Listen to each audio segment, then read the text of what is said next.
Jawa Timur.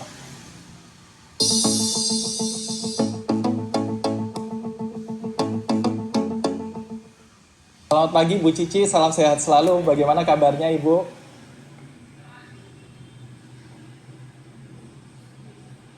Ya, baik. Saya ingin menyapa beliau terlebih dahulu telah bergabung bersama dengan kita semua di sini, Ibu Cici Sui Antika. Selamat pagi Bu Cici. Selamat pagi. Kabar baik Saya Ibu? bisa juga.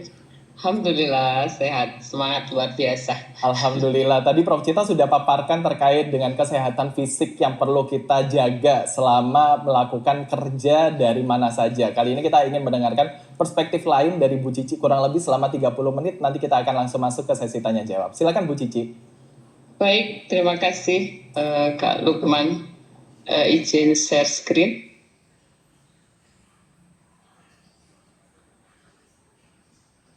Baik, bismillahirrahmanirrahim. Assalamualaikum warahmatullahi wabarakatuh. Alhamdulillah, wassalatu wassalamu ala rasulillah. Puji syukur kehadirat Allah Subhanahu wa Ta'ala karena hari ini kita semuanya diberikan karunia sehat dan diberikan kesempatan untuk terus belajar mengikuti ASN Belajar seri ke-11 terkait dengan digital wellness.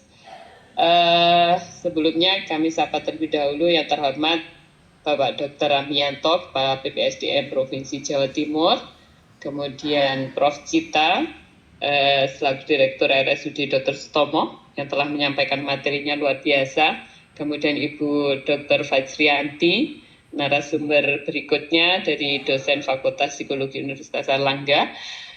Bapak Ibu sekalian, sebelumnya kami aturkan permohonan maaf dari Bapak Kepala Dinas Kesehatan karena sedianya beliaulah yang akan mengisi materi kali ini gitu ya, tapi karena ada kegiatan yang tidak bisa ditinggal, tidak bisa diwakilkan, sehingga beliau mengamanahkan ke saya untuk menyampaikan materi terkait dengan digital wellness sebagai budaya kerja sehat ASN di era transformasi digital.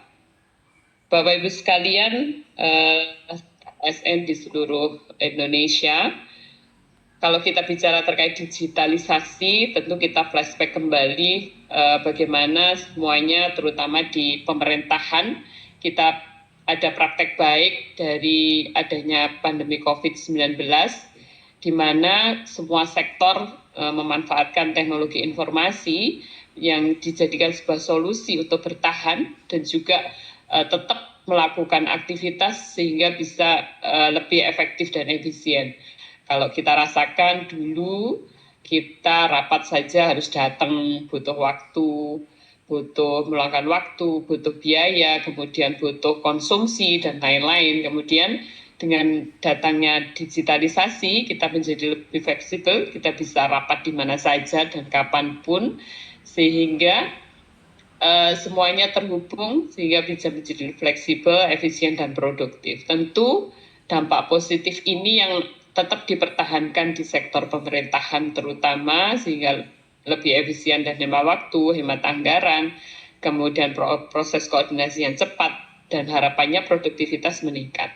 Namun demikian, seperti yang disampaikan oleh Prof. Cita tadi, di balik dampak-dampak positif yang luar biasa ketika kita memanfaatkan teknologi, ternyata ada dampak negatif yang terutama dari sisi kesehatan, dan ini tentu menjadi sebuah perhatian serius karena apapun kesehatan adalah yang utama gitu ya. Jadi kalau kita tidak bisa melakukan apapun tanpa kita punya tubuh yang sehat, baik sehat secara fisik tentu maupun secara mental. Jadi dengan adanya berbagai macam kasus stres, depresi, kecemasan gitu ya, karena berbagai macam informasi yang masuk yang ke kita terkadang tanpa kita cari gitu ya, kemudian itu akan menimbulkan tekanan-tekanan yang nanti kalau itu dibiarkan saja nantinya bisa dapat menurunkan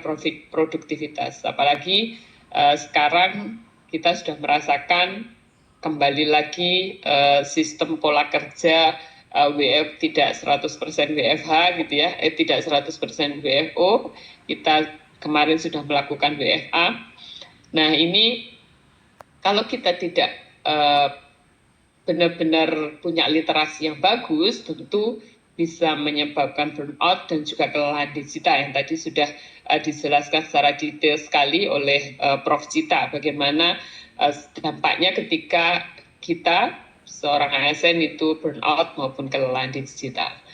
Kalau kita bicara digital awareness, memang bagaimana kita seorang mampu menggunakan digital secara sehat, seimbang dan bertanggung jawab, sehingga mendukung produktivitas, kesehatan mental, serta kualitas hidup secara keseluruhan.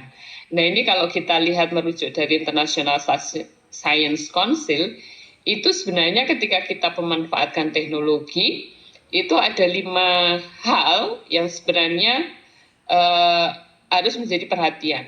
Yang pertama memang akses dan konektivitas yang inklusif. Artinya memang semua orang dalam kondisi saat ini, negara pun, pemerintah pun, semuanya punya kewajiban untuk membuka wilayah-wilayah yang belum terakses oleh teknologi. Artinya daerah-daerah yang tidak ada sinyal itu memang harus dibuka supaya semuanya punya kesempatan untuk belajar dan berkembang gitu, sehingga tidak tertinggal karena keterbatasan akses.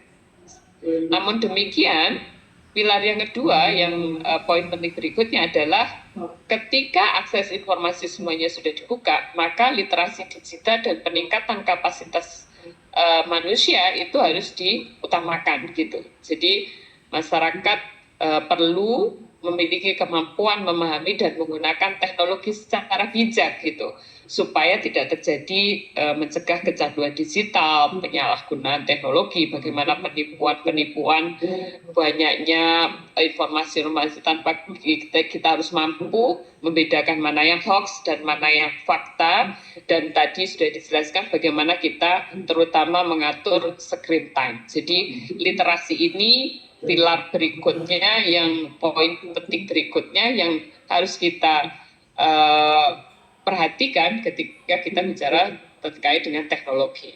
Kemudian kepercayaan, etika, dan keamanan digital. Nah, ini juga penting Bapak Ibu sekalian. Karena penggunaan teknologi harus menjamin keamanan data, privasi, dan etika. Karena ini bisa mengurangi kecemasan akibat kebocoran data, cybercrime, kemudian membangun rasa aman dalam beraktivitas digital, dan mendorong perilaku online yang sehat dan tidak toksik. Jadi kita harus berpikir bahwa walaupun berinteraksi lewat media sosial, tetapi secara etika dan keamanan itu harus tetap diperhatikan. Kemudian tata kelola dan kebijakan digital yang baik. Memang sangat penting sekali, perlu adanya regulasi dan kebijakan yang melindungi masyarakat dalam ekosistem digital gitu ya. Kemudian terakhir adalah inovasi digital yang berpusat pada human, pada manusia gitu. Jadi pengembangan teknologi harus berfokus pada kesejahteraan manusia, bukan hanya efisiensi.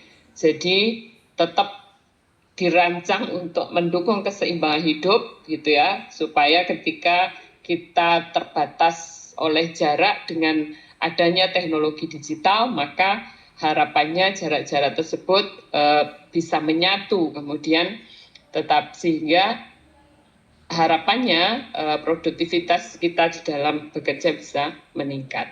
Nah, kalau kita lihat konteks dari pemerintahan, bagaimana budaya kerja di pemerintahan itu sudah didorong untuk memang peka terhadap teknologi, penggunaan teknologi ini sebenarnya secara regulasi pun sudah ada perpresnya terkait dengan percepatan transportasi digital dan keterpaduan layanan digital nasional. Artinya ini memang sebuah tuntutan Bapak Ibu sekalian, dan kita harus menjalankannya. Bagaimana dulu sudah pernah digaungkan terkait dengan gerakan menuju 100 Smart City gitu.